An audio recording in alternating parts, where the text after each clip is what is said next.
Okay, this feels a little bit weird. I've never filmed myself doing a yoga class before, actually like speaking it out to a camera. So it feels a little bit kind of alien to me, but obviously due to the current situation, that's what we have to go ahead and do. So if you'll bear with me, this is a learning curve for me, but I want to keep providing yoga at this time in particular because I think it's so important that we keep moving, we keep breathing, flowing together one way or another, even if it is in our individual homes of isolation.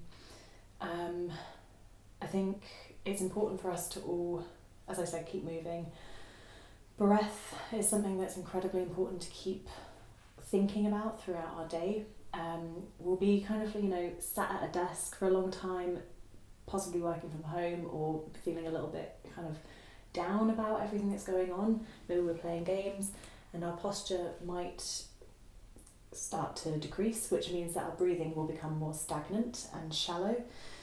So if you kind of take it upon yourselves to be a lot more aware of the breath that's going on, so filling your lungs really, really deep all the way to the bottom, remembering as well, an important point is that the biggest part of the lungs is actually in your back. So people always talk about kind of filling from the front, like feeling your belly rise and drop and stuff, which is all very important because your diaphragm's in there. A lot of your lungs do take up that space, but the biggest part of your lungs are actually in the back. So imagine sending breath throughout your entire core, really thinking of your body as a whole. Breath is incredibly important for the nervous system and the immune system. So, but two very important things to be thinking about at this moment. Our nervous systems are triggered by the type of breathing that we're doing.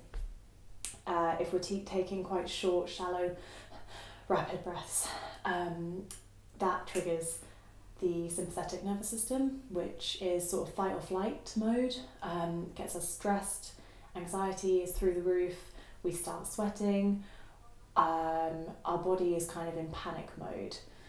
It stores fat more easily then because it's kind of in survivor mode.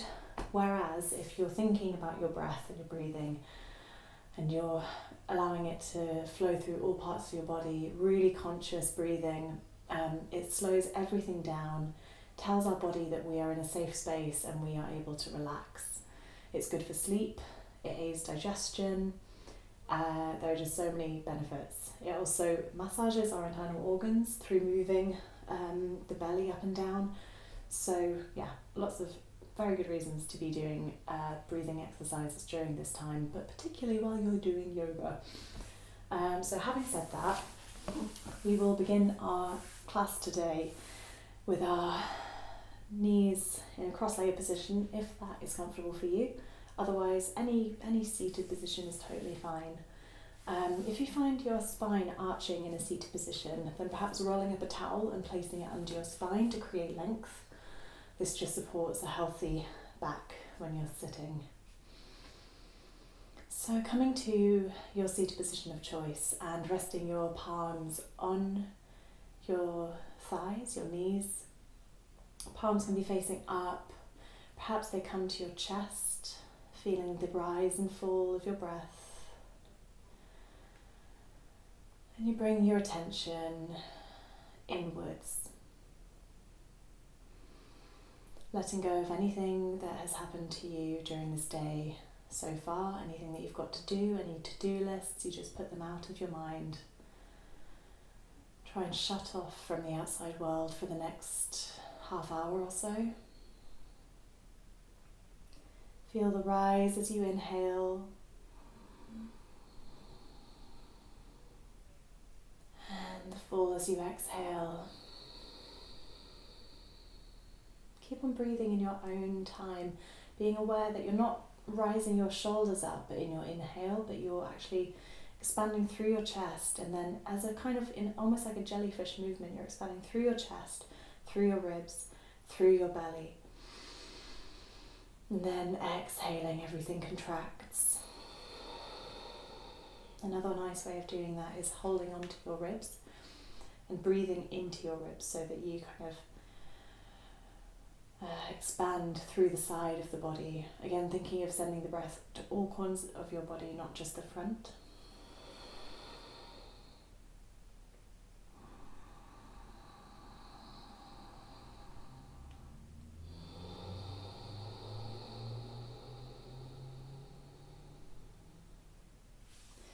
In yoga, we tend to breathe through the nose as it filters the air, and it stops us again from hyperventilating.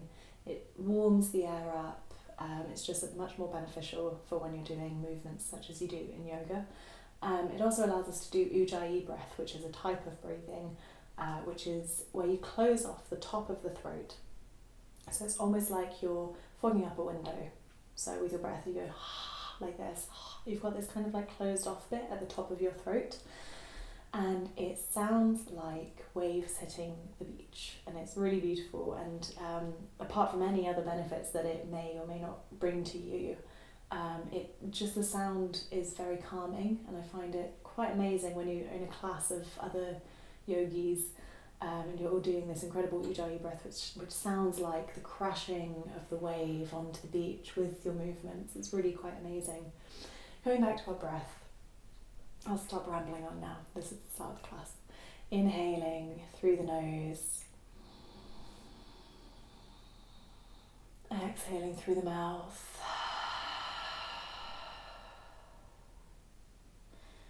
Inhaling through the nose. Exhaling through the mouth. And from now on in our class, we'll be trying as much as possible to inhale and exhale through the nose. My breathing cues are just suggestions. If you do feel like you need to quicken or slow your breathing, then feel free to do so. But try and sync up with the movement and the breaths.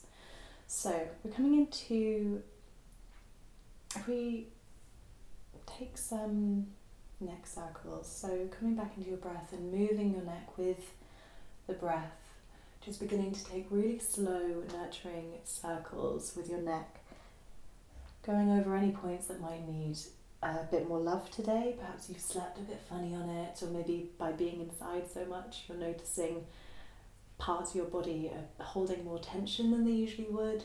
Stress does also manifest in the body and in the muscles, so you might be feeling like we all are, rather stressed and anxious. So you might find parts of your body are more tense than usual. So just bearing that in mind during your practice, just carry on taking those neck circles. Possibly bringing your wrists into play here, warming them up. There's quite a lot of work on the wrists in a yoga practice. And we use our wrists quite a lot without even realising it, on a computer with a mouse, carrying heavy shopping bags, we're pushing heavy doors open. There's quite a lot of impact on our wrists all the time, so it's good to give them a bit of love before doing this. Now just bringing your hands to the bottom of your neck and giving your head a bit of a massage, moving the fascia, so the connective tissue of your skull around, really just giving some tender, loving care to the base of your skull, coming down onto your neck. Just giving yourself a reason to massage you, really. But there is actually reasoning behind doing this. So if you take your fingers kind of like into a Spock movement, and bringing the first and second fingers, I suppose, behind your ears, and the third and fourth fingers in front of your ears, and you sort of drag them down with quite a lot of pressure, both at the same time. So coming down past your ears, bringing them down all the way to the bottom of your neck, and repeating this a few times. This is incredibly powerful in removing any toxins from your sinus passage. It's really beneficial to the immune system as well. So I just thought that could be quite good given everything that's going on. So just giving yourself a little bit of a massage and then coming down. First and second fingers are behind the ears, third and fourth fingers are in front of the ears, and we're just coming all the way down. Quite firm pressure. And then once you've done that a few times, just knocking on your collarbones. this apparently seals this practice.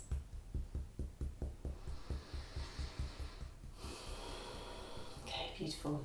Shaking the wrists out and coming to rise both hands up in front of you, or above you rather, relaxing the shoulders down so that you've got space between the ears and the shoulders.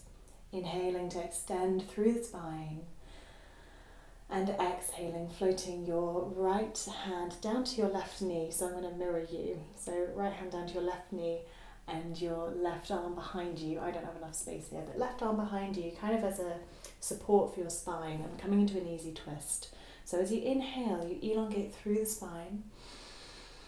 And as you exhale, you twist deeper into this motion. Inhale to elongate through the spine. And exhale to twist deeper. One more time, inhale. Exhale. And inhale, hands rise back up into the center. Exhale, coming onto the other side. Left hand onto right knee.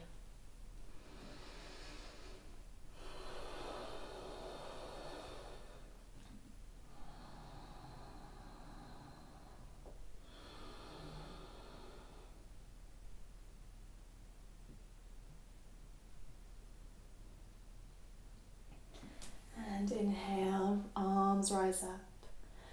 And come back down to centre. We're coming into a tabletop now, so depending on where you're seated on your mat, we're just going to come forwards onto our wrists, making sure, again, I feel like what happens quite a lot with us when we're practicing yoga is you do it for years and years and you don't really think about the fact that after time you come into these movements that you do all the time and you think, oh, that one's easy, I do this every single time I come to the mat. You're not really thinking about where your hands, where your feet should be and what purpose that is providing. So coming into this simple tabletop, which we do, as I said, every single time we come to the mat, bringing wrists underneath your shoulders, knees underneath your hip bones, feet are lightly pressing onto the mat behind you, your back is flat, neck is long, tummy is engaged and lifting up, so we're not drooping down here. Creating a long line from your head all the way down to your tailbone. And once you're comfortable here, coming into some cat-cows, so rolling your shoulders back, dropping your tummy down, tailbone curves up, gaze is lifted. Exhale, we round through the spine, gaze towards the belly. Inhale, roll shoulders, lift tailbone up. Exhale, roll through the spine. Inhale, roll shoulders back. Exhale, roll through the spine. If you carry on doing that in your own time, and I would suggest kind of making this cat-cow your own, so kind of really getting into the movement. So if you imagine like an animal stretches, they're not thinking about what they look like, they're not thinking about the person on the mat next to them. I think ego can often get in the way of a yoga practice. So just really thinking about how this feels for your body, not thinking about how it looks, if it's a super duper twist or stretch or anything. You can be doing the tiniest little cat-cows if that's what feels good for you right now. But otherwise, really just feeling your body out, coming out long, coming perhaps back into a child's pose, maybe it's just staying there, but feeling the stretch and the flexion through your body, working as one whole, not thinking of your body as lots of individual entities, but just one being. Always thinking of the breath flowing through these movements.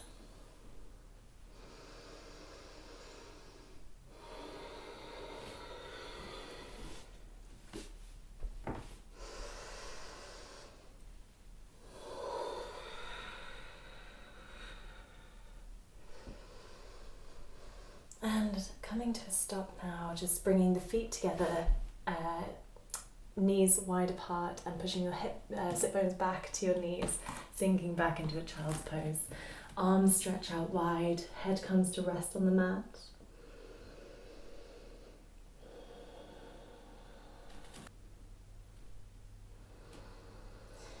On your next inhale, tucking the toes underneath your feet and straightening up through the back legs, tailbone lifts up and back for your first downward dog of the day.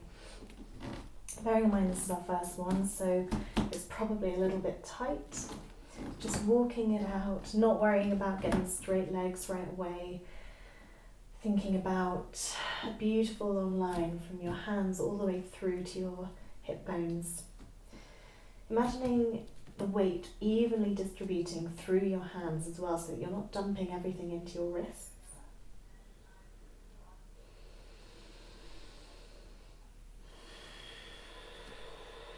Always syncing back up with your breath. Beautiful.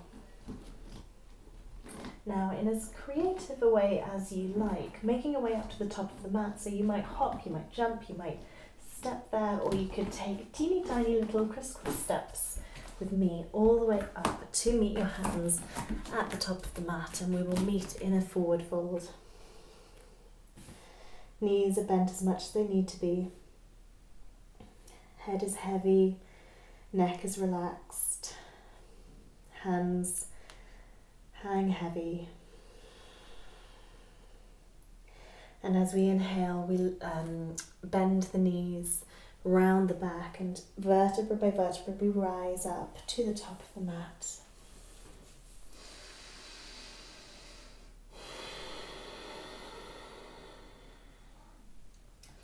Taking our sun salutations now. So inhale, we bend the knees, inhale, arms rise up. Exhale, hinging from the hips, we float down to a forward fold.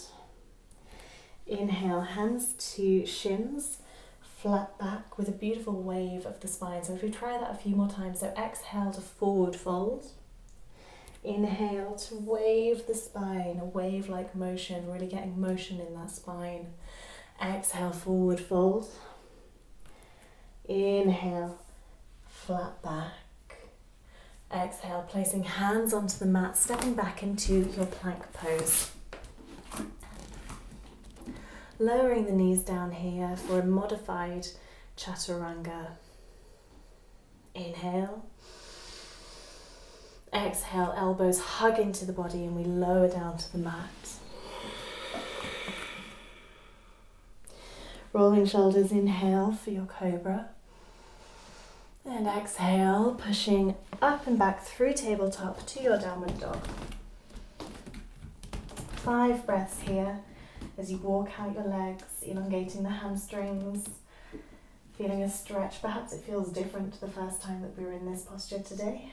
Just noticing any differences through the body.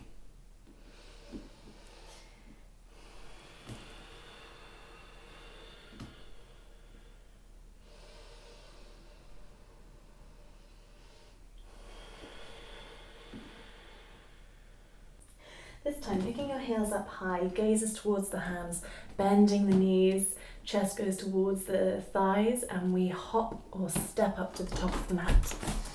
Inhale, halfway lift. Exhale, forward fold. Now sweeping the arms up into your chair pose. Toes are together, ankles are far apart, knees are bent, back is as straight as it can be. Relaxing the shoulders down, away from the ears. Inhale here to extend and exhale, forward fold. Inhale brings us back up to chair. Exhale, forward fold. Inhale, back up to chair. Exhale, forward fold. One more time, inhale up to chair. And exhale, let it all go, forward fold.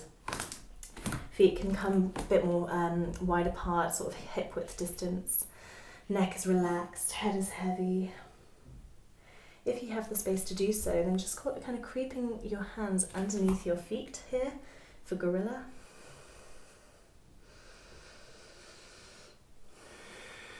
This not only stretches the back of the legs, but it also is a counter stretch for your wrists, being in downward dog so often.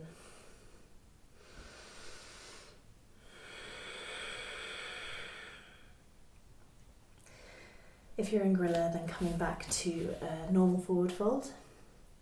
Inhale, flat back.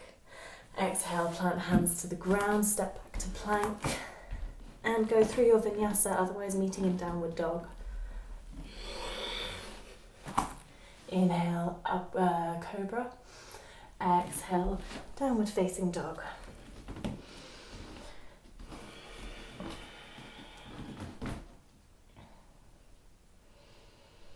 Inhale to lift the right leg up and back. Bending the right knee to open up your hip, kind of almost touching your bum with your right foot. Feeling a beautiful stretch and opening through your hips and your groin. Possibly even taking some hip circles here, being really aware of the hip and the knee. Taking them one way and the other. Extending in your three-legged dog and coming all the way to step in between your hands at the top of the mat. Lower the knee down and rise the arms up.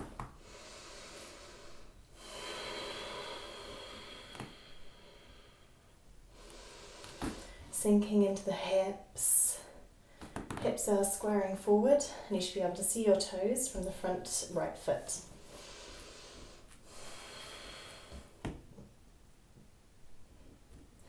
Inhale here for length. Exhale, hands come to heart center in prayer. We inhale and come over the right knee with the left elbow for a twist. Option here to lift the back knee. Otherwise staying here if this is enough for you. If your back leg is lifted, however, then opening up into this twist even further by straightening your arms.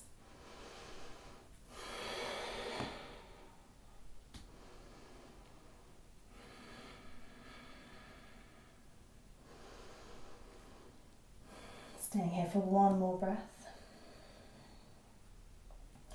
And inhaling back to center. Exhale, finds palms back onto the mat, stepping back into your downward dog.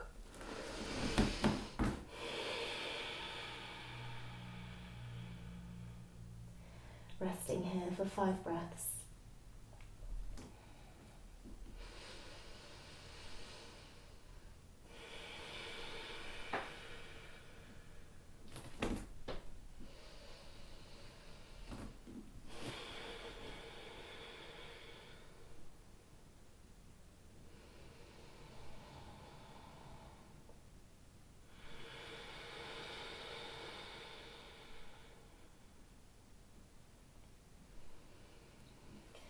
Rooting through your right foot, coming onto the other side now, so extending your left foot up and back for your three-legged dog, possibly bending that left knee to open up to the side, and opening the hips, 3 circles.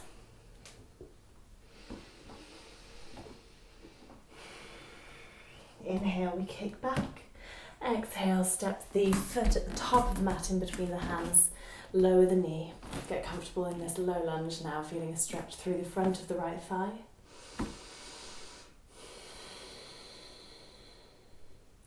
And the inhale brings us up. Hands come to heart center. We inhale to extend and come over onto the left knee this time, or left thigh. Option again to extend through the back foot to pick up the knee. If you are here, then extending the arms open for a deeper twist.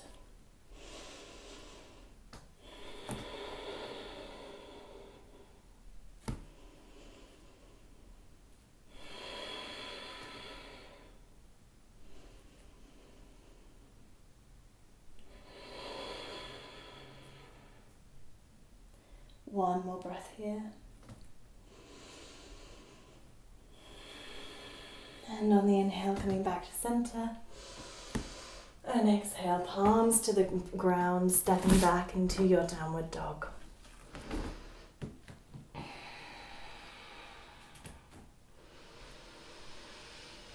Knees come down to the ground, toes together, knees wide apart, and pushing back onto your mat.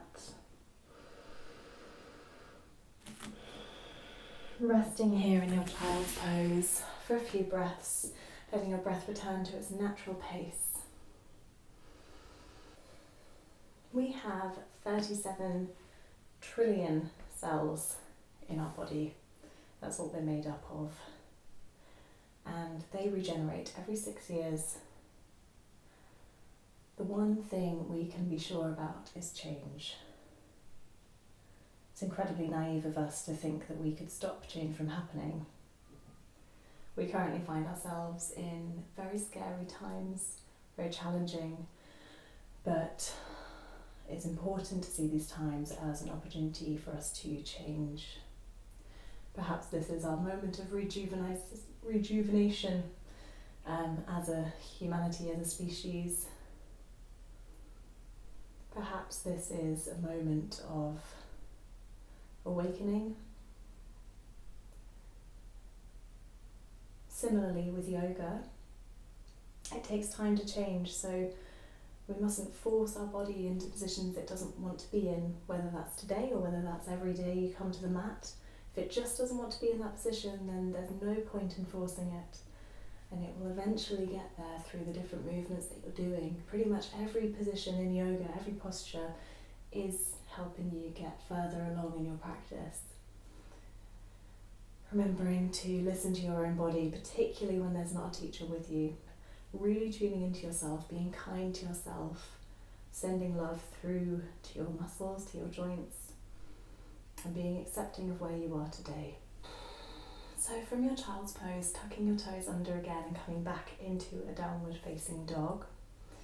Walking the feet out, feeling the weight through your hands, through your fingers, maybe creating a bit more space through your hamstrings. And rooting through the left foot, stepping the right foot up and back for your three-legged dog. Bending through the front, coming into a plank pose and bringing your right knee to right elbow.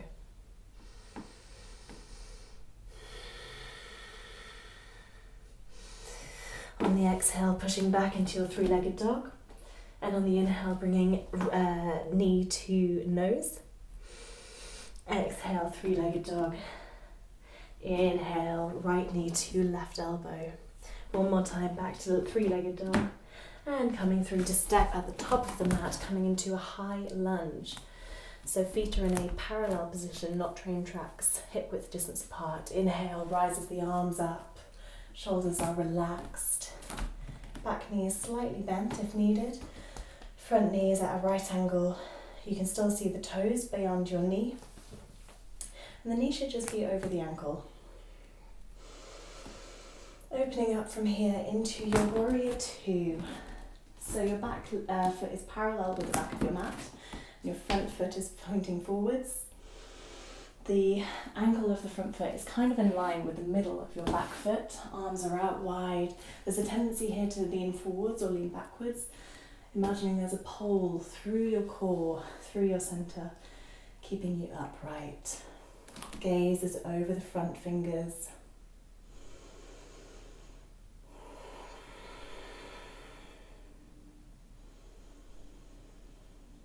Doing a little bit of a sequence here from one posture to another in which we keep our legs completely solid and strong.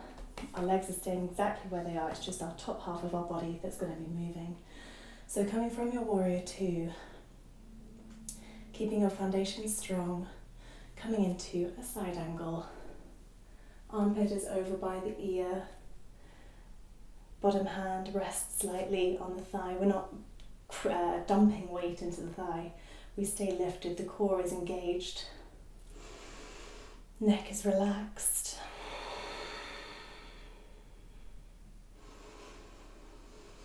Then exhale brings us all the way back into a warrior, or a reverse warrior, sorry. So we're coming from this position, side angle, through to reverse warrior. The back hand can be resting on the back leg, otherwise it comes to wrap around in a bind to open that thigh up even more. If that's not available to you, then just resting on the back leg. And we're going to flow, keeping our legs strong, Exhale brings us through to side angle.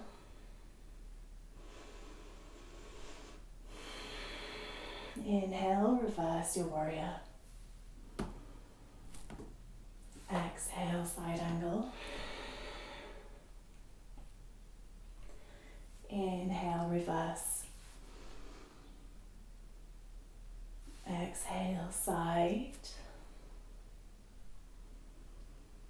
Inhale, reverse. And exhale, cartwheeling your hands all the way down to the mat, framing your front foot, stepping back into your downward dog. Really feeling the difference now between your two legs. I think one is probably a lot more stretched than the other. Just notice that. Be there with your body. On the next inhale, rising your left leg up and back. On the exhale, stepping the foot all the way through to touch left ankle to left elbow. Exhale back. Inhale, knee to nose. Exhale all the way back. Inhale, knee to right elbow. Exhale all the way back. And inhale, we step in between the hands at the top of the mat. Getting comfortable here, legs are hip width distance apart. Inhale, we rise arms up into our high lunge.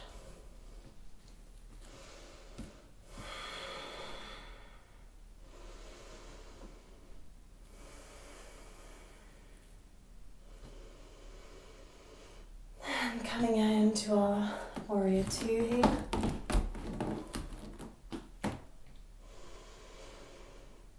Remember that the front knee is over the front ankle.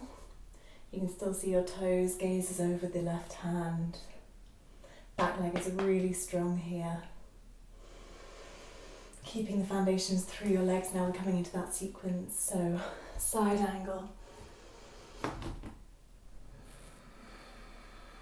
Creating space through the shoulders.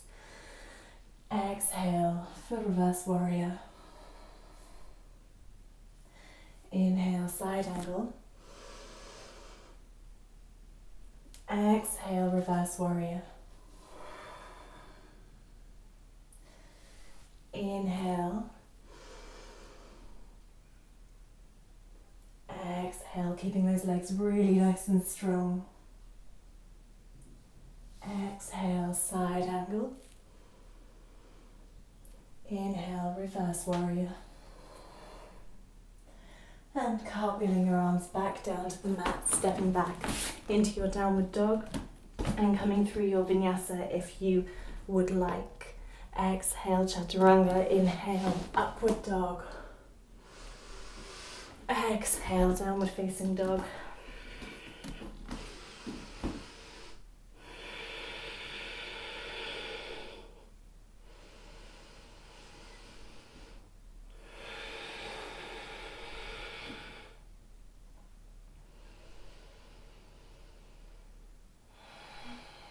Lowering the knees down to the mat into your tabletop, crossing the legs so that you can come into a seated position.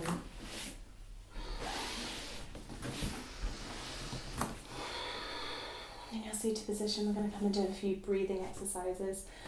So, making right angles with your arms. Imagine, as we spoke about at the beginning of the class, expanding through the ribs and through the belly, through the chest. So as we inhale, we expand. And exhale. Create heat and strength in this breathing exercise. So inhale. Exhale. Try and do that with an open mouth on the exhale this time. So inhale through the nose. And exhale through the mouth. One more time. Inhale through the nose. Exhale through the mouth. Come to rest hands onto the knees.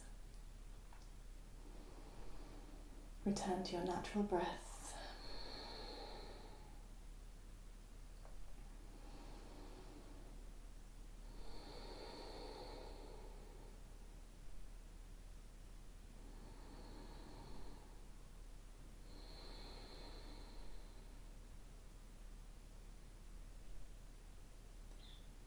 into your tabletop one more time. Wrists are underneath shoulders, knees are underneath the hips. We're coming into a pigeon. So maybe stepping your hands slightly further away from your knees and bringing your right knee to your right wrist and bringing your right foot as close as you can to your left wrist. Walking out the left foot behind you so you create space in the back.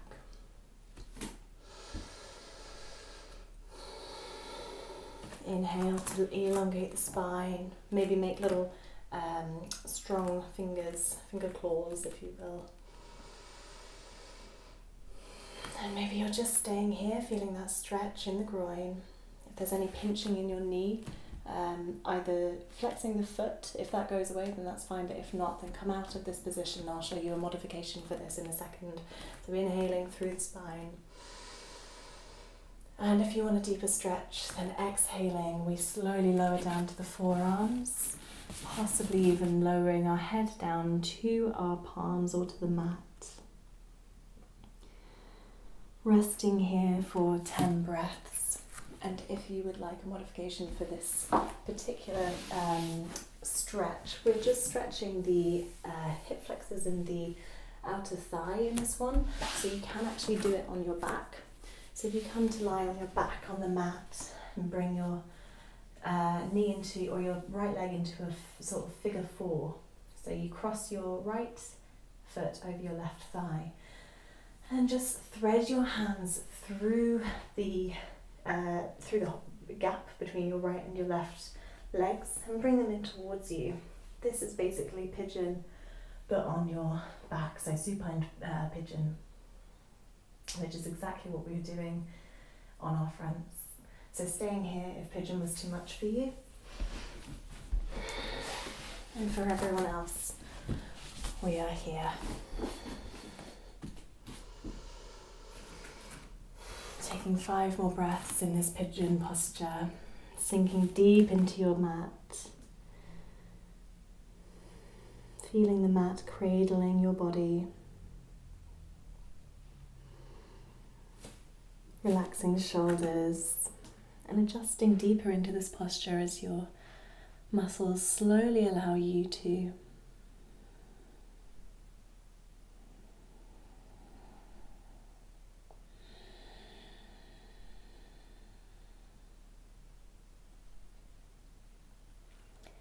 Inhale slowly brings us back up, being really careful of our legs here.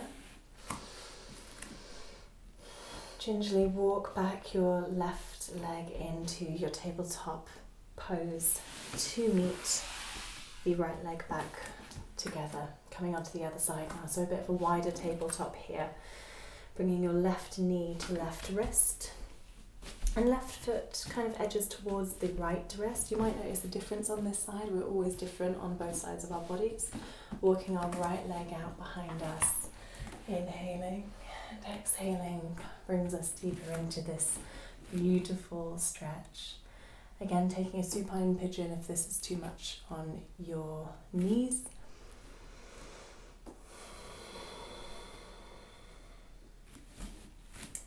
And resting here, feeling yourself sinking deeper.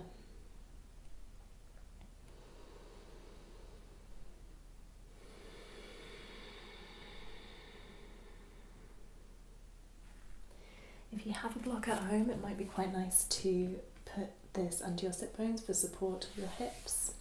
Otherwise, just a rolled up towel would do the trick.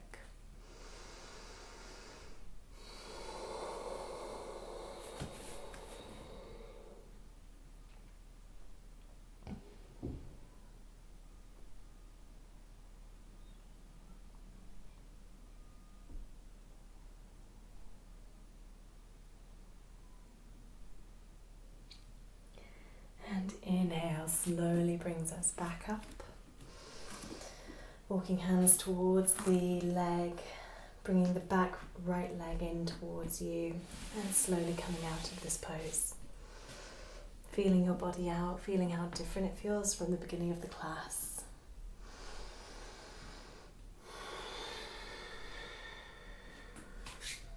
Coming through to seated, bring your legs out in front of you. coming into a boat posture. So tilting your sit bones back slightly, coming onto the squishy part of your back and bringing the legs up. These can be bent or straight out as you prefer. You can also have your hands down onto the ground, coming out into your boat. Staying strong in this final posture before coming into Shavasana. Staying here for 3 more breaths. Welcoming any shake that's coming your way. 1 more breath. And let go completely, falling back onto your mat for your final resting pose, Shavasana. Legs are long and heavy, arms are lying by your sides. Palms are splaying out from the sides of your body. Feel yourself sinking deep into the mat. Breath is returning to its natural state now. But you can still feel the belly rising and falling. Imagining a ball of light appearing in the tip of your toes. Observe this light and notice it, and ask yourself the question of its qualities. Is it healing? Does it have a colour? Is it warm? Is it cooling? As you're observing this ball of light in your toes, you notice it begin to move. Incredibly slowly, it's oscillating through your feet, coming towards your ankles, slowly making its way up through your lower legs, coming to rest on your knees for a moment.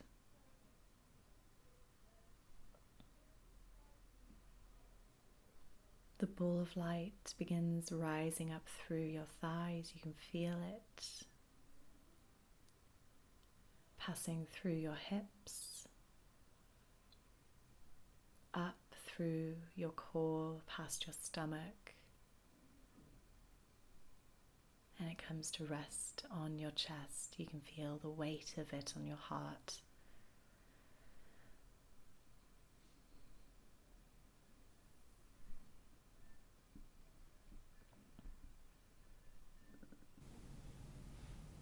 Beginning to feel movement returning to your body, beginning to wiggle your fingers and your toes.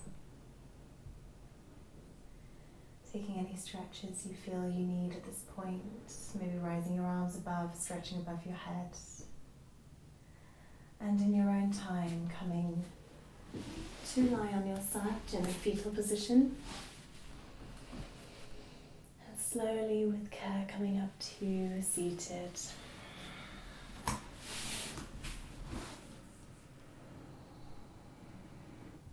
Thank you so much for taking this practice with me. I send love and health to everyone. Be kind to yourselves, be kind to the people that you're living with at the moment, and keep moving, keep flowing, and keep breathing. Namaste.